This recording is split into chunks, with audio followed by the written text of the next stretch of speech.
Selamat pagi, salam sejahtera untuk kita semua. Puji syukur karena begitu besar anugerah Tuhan untuk kita semua pada pagi hari ini. Dan berjumpa pada layanan podcast Kabar Bahalap Jumat tanggal 15 Maret 2024 bersama saya Diakon Yuliana dari lingkungan pelayanan 3 Majelis GKE Pelangka 1. Baiklah, sebelum kita membacakan renungan firman Tuhan, marilah kita berdoa. Tuhan Yesus yang baik, pada saat ini kami mengucapkan syukur atas penyertaan Tuhan di dalam kehidupan kami dari malam hingga pagi ini. Tak henti-hentinya kami mengucap syukur dan terima kasih kepadamu Bapa. Bapa yang baik, sebentar lagi kami akan membacakan sebagian dari firman-Mu. Tolonglah Tuhan, urapi kami semua agar kami dapat memahami akan firman-Mu. Dan urapi juga hamba-Mu yang akan menyampaikan firman-Mu. Ampunilah salah dan dosa kami ya Tuhan. Di dalam Yesus Kristus kami berdoa dan mengucap syukur. Amin. Nas yang menjadi dasar renungan firman Tuhan kita pada hari ini sesuai Nas GKE diambil dari Alkitab Perjanjian Lama Keluaran 30 ayat 1-10 yang berbunyi demikian dengan perikop mengenai mezbah pembakaran ukupan. Haruslah kau buat mezbah tempat pembakaran ukupan, haruslah kau buat itu dari kayu penaga. Sehasta panjangnya dan sehasta lebarnya, sehingga menjadi 4 persegi tempat, tetapi haruslah 2 hasta tingginya, tanduk-tanduknya haruslah seiras dengan mezbah itu. Haruslah kau salut itu dengan emas murni, bidang atasnya dan bidang-bidang sisi sekelilingnya, serta tanduk-tanduknya haruslah kau buat bingkai emas sekelilingnya. Haruslah kau buat 2 gelang emas untuk mezbah itu di bawah bingkainya. Pada kedua rusuknya haruslah kau buat gelang itu pada kedua bidang sisinya. Dan haruslah gelang itu menjadi tempat memasukkan kayu pengusung supaya dengan itu mezbah dapat diangkut.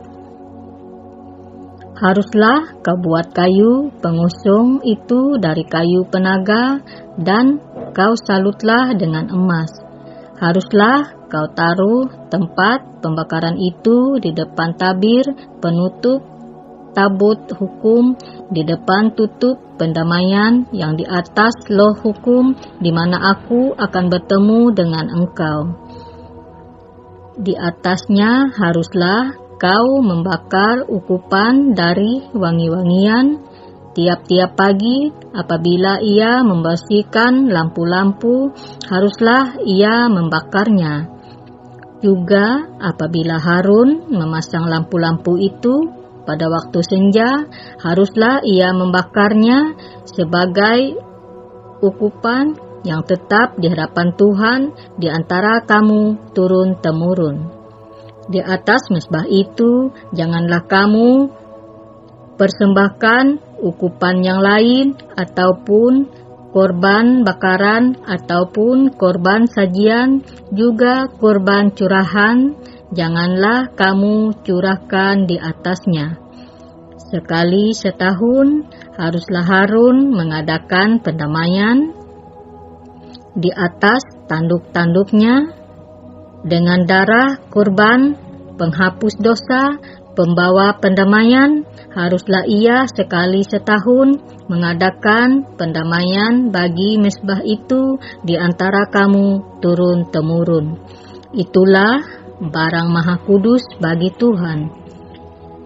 Demikian jauh pembacaan firman Tuhan kita pada pagi hari ini. Tuhan Yesus bersabda, berbahagialah orang yang mendengarkan firman Tuhan serta melakukannya. Amin. Bapak, Ibu, saudara-saudari yang dikasihi Tuhan kita Yesus Kristus, firman Tuhan yang akan saya bacakan pagi ini diambil dari Kabar Bahalap yang ditulis oleh Pendeta Franklin Demetrius STH dengan judul Perdamaian dalam Kristus. Bapak, Ibu, saudara-saudari, jemaat Tuhan yang terkasih, Tuhan adalah Allah yang kudus, benar, dan penuh kemuliaan. Ketika umat Tuhan datang ke hadapannya, mereka juga harus berhiaskan kekudusan dan kebenaran. Dengan pemahaman demikian, kita tidak akan sulit memahami berbagai aturan detail yang Tuhan berikan menyangkut pembuatan kemah suci dan segala perkakasnya. Tuhan memberikan aturan yang tepat menyangkut pembuatan mezbah, pembakaran ukupan, karena Dia adalah Allah yang menghendaki keteraturan. Mezbah itu harus memiliki tanduk-tanduk pada keempat sudutnya sebagai lambang perlindungan dan kekuatan Tuhan, dan terbuat dari kayu penaga yang dilapisi emas yang mungkin menunjuk pada kemanusiaan dan keilahian Kristus. Mezbah harus diletakkan di ruang kudus di depan tabir ruang maha kudus, tempat kehadiran Allah di tengah umatnya. Imam besar akan mewakili umat mempersembahkan kurban dan ukupan kepada Allah. Di atas mezbah itu, imam harus mewakili umat Allah menyalakan api dan membakar ukupan pagi dan petang sebagai lambang doa umat kepada Allah. Bau harum semerbak yang terus membumbung dan memenuhi ruang kudus menandakan doa yang dinaikkan kepada Allah, dan Allah akan mencium bau atau mendengar doa mereka. Setiap tahun harus diadakan pendamaian terhadap mezbah itu dengan darah korban penghapus dosa. Hal ini melambangkan bahwa umat Israel hanya bisa menghampiri Allah atas dasar penebusan dan pendamaian Allah. Di dalam Perjanjian Baru, atas dasar karya penebusan dan pendamaian Kristus, disalib sekali untuk selamanya. Tidak perlu diulang-ulang seperti Perjanjian Lama. Orang percaya dapat menghampiri Bapa secara langsung, tanpa harus melalui perantaraan imam untuk menyampaikan doa serta beroleh perlindungan dari Dia.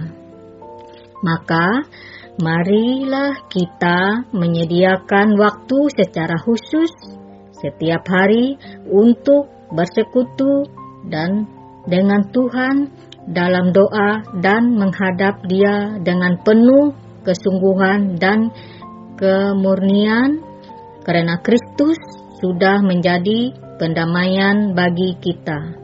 Maka Ia akan menjawab doa kita yang tulus dan sungguh-sungguh. Amin. Demikian pembacaan renungan firman Tuhan pada hari ini. Marilah kita berdoa. Bapa Surgawi, terima kasih karena pada saat ini kami telah membaca dan merenungkan firman-Mu.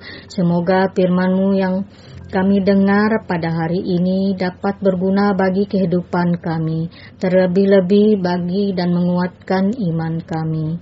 Terima kasih Tuhan. Amin. Salam sejahtera, selamat pagi untuk kita semua. Jangan lupa like, komen, subscribe, dan share. Tuhan Yesus memberkati. Amin.